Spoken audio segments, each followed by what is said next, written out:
نحمده ونصلي على رسوله الكريم أما بعد أعوذ بالله من الشيطان الرجيم بسم الله الرحمن الرحيم جناب صدر اور قابل ساتھیوں ہر طرف اندھیرا کا راستہ جہالت کا دور کر رہا تھا منافقت تھی شراب پانی کی طرح پیتا تھی جامع راجی اپنی بیٹی کو پیدا ہوتے ہوئے دن گول کر دیتے تھے طاقتوں کمزوروں پر حاوی تھا غلاموں کو جاگوش شروع کیا جاتا تھا جس دیکھ کر روتے کھڑے ہو جاتے تھے حتیٰ کہ جانور بھی دور کے انسان کے ظلم پر نشانہ بنا ہوا تھا وہ لاکھوں سلام اس نبی پر بتلاتے اس نے توڑ دیا دنیا کو دیا پیغام طوفانوں سے موڑ دیے انسانیت نے کیا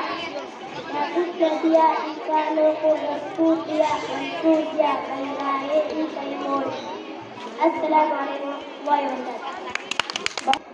میرا نام تنزیلہ ہے میں 5ویں جماعت میں پڑھتی ہوں آج کے تقریر کا عنوان ہے سیرت النبی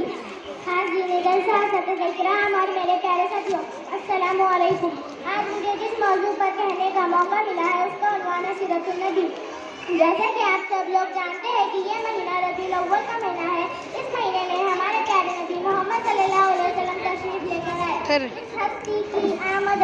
ہوئی جس کی خاطر یہ ساری کائنات بنائی گئی یہ عرش و فرش سجائے گئے یہ دنیا سجائی گئی یہ حقیقت ہے کہ ہمارے نبی صلی اللہ علیہ وسلم جلوہ پر نہ ہوتے تو کچھ بھی نہ ہوتا نہ یہ زمین ہوتی نہ یہ آسمان ہوتا نہ یہ عرش ہوتا نہ یہ فرش ہوتا نہ انسان ہوتے نہ حیوان ہوتے ہمارے نبی صلی اللہ علیہ وسلم کے کئی معجزات ہیں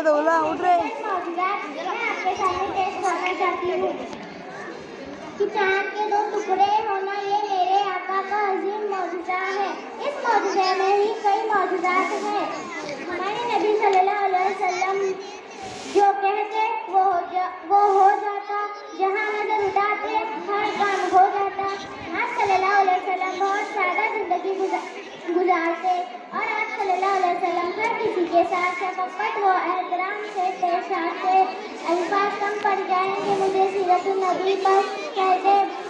بس اتنا کہہ کر میں اپنی تقریر اپنی جگہ لیتی ہوں نگاہ